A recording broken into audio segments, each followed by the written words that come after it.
honest. And all I remember about that kind of thing is, like I said, the ending of that. I mean, there was not much else to remember in that match, and then he just sort of crawling away.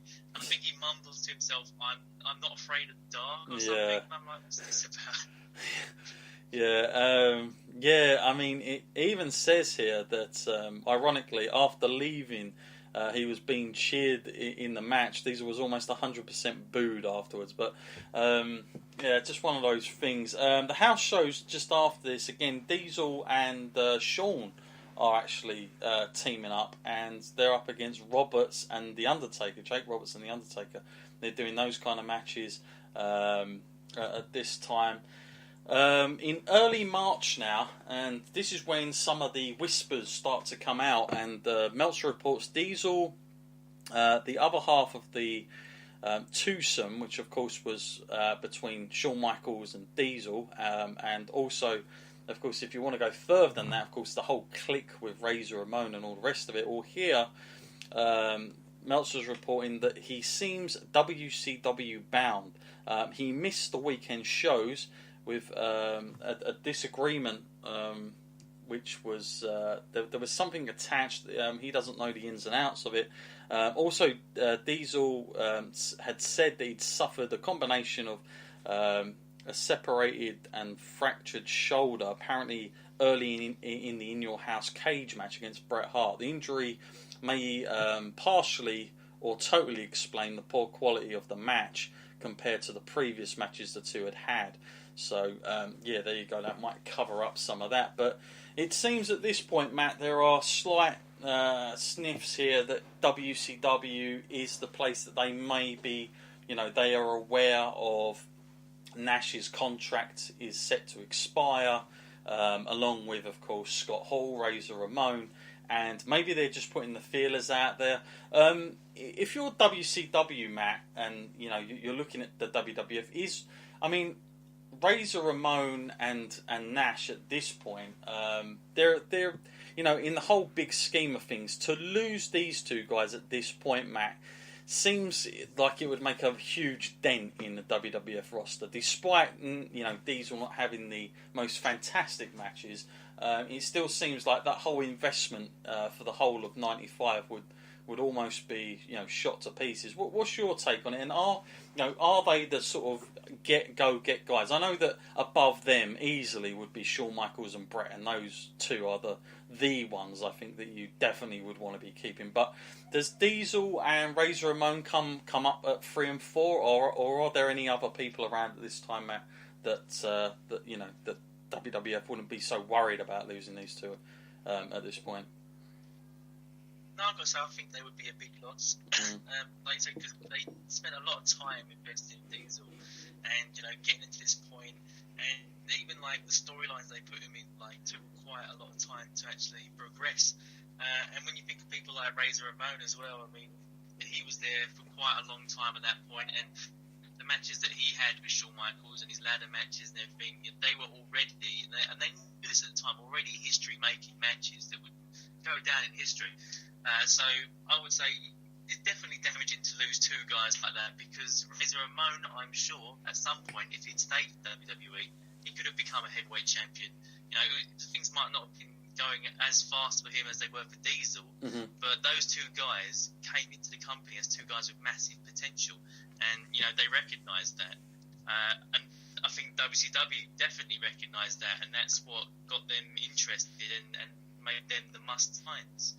Yeah. Okay. Well, in going forward now into March, Meltzer reports at press time the future of Diesel, who is 36 by the way at this point in the WWF, is speculative. But the dressing room gossip, by all accounts, is leaning towards the idea that he will definitely be WCW bound, as he also has a family, and the WCW combination of the guaranteed long-term money and easier travel schedule is more family friendly.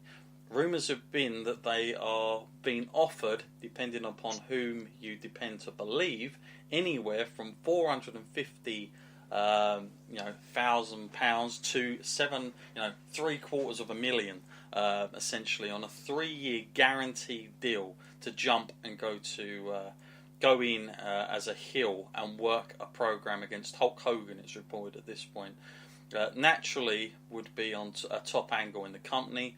Unlike Scott Hall deal, this isn't considered as vital because of the whole.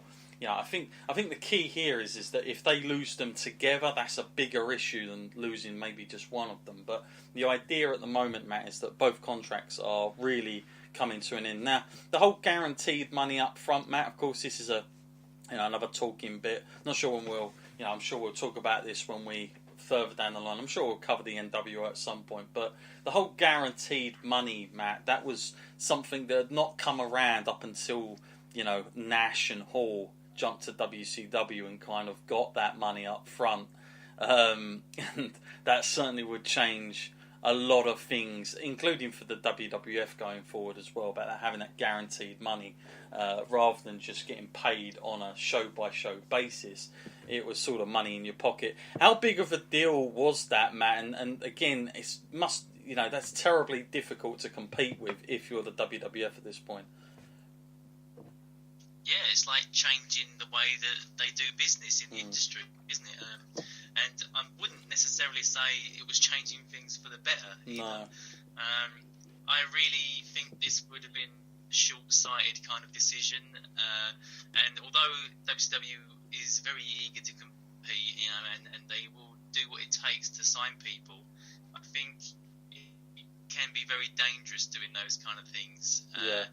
I think you're always better to actually be able to change your mind. Whereas, like, when they selected like Diesel, what they got is what they got. Yeah. And, if they had really analysed it enough, then they would have realised he's quite difficult to work with a majority of the people on your roster. Mm-hmm. Yeah.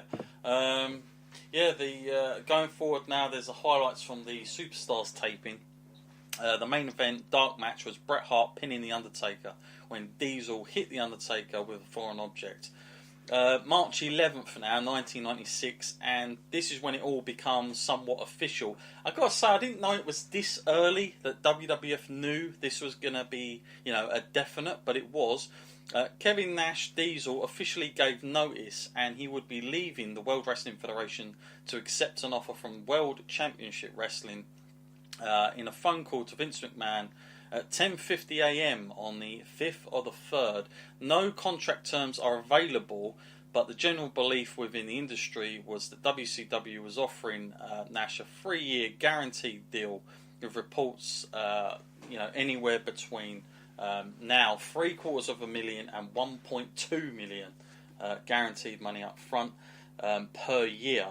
One more likely closer to the lower amount, reports Meltzer. Nash is expected to be joined by Scott Hall, Razor Ramon, who gave notice on the 20th of the 2nd, so slightly earlier than what Nash gave his. But you've got to think at this point, Matt, there's collusion, they're definitely talking with one another.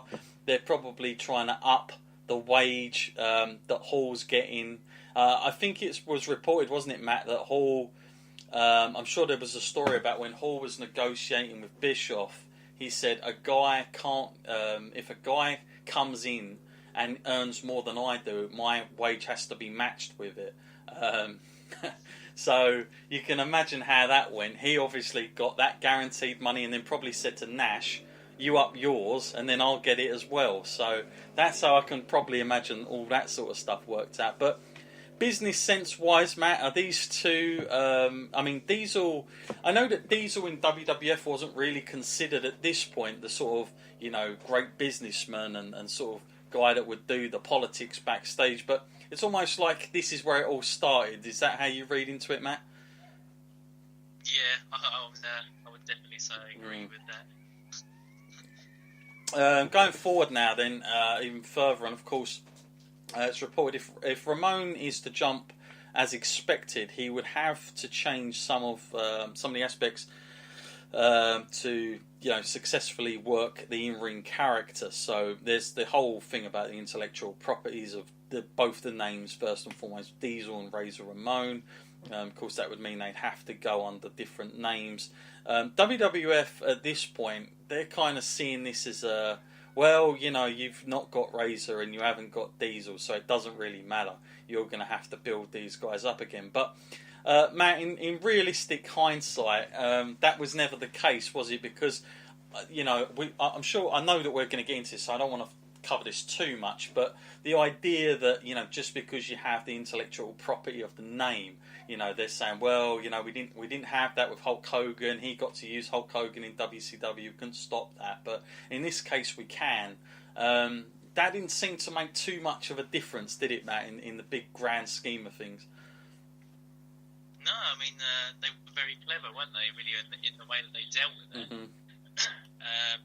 But yeah, you know, it's hard to actually own someone. You know, like you said, you can own a character, but it's not the wrestler. And when you look at someone like Diesel and you look at Razor Ramon, their image is very distinguishable. Yeah, isn't it?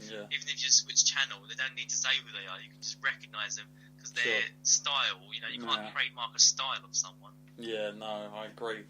Okay, well, fun fact from here, and of course this was a time, Matt, where I'm sure you remember there was another return of the Ultimate Warrior came in for this WrestleMania, especially for one Triple H. I'm sure you remember that exciting match that night. But around this time, there's a fun fact going around. Jim Hellwig, of course, the Ultimate Warrior, would only let a professional bodybuilding photographer shoot his pub photos, it's reported here. This was all done in London by all accounts.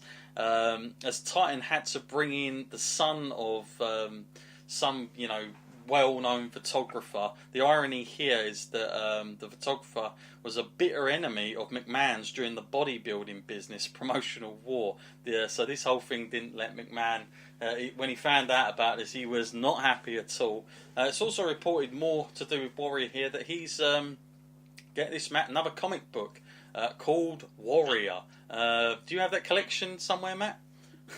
No, I can't say I've picked that one up, but I have heard of it, and you know, I couldn't find it anywhere though. When I thought, yeah, well, maybe I'll have a look. It's got to be rare, I'm guessing. If anybody out there knows of it, or maybe a picture or whatever, send us an email at the wrestleline@gmail.com. We'd love to see that.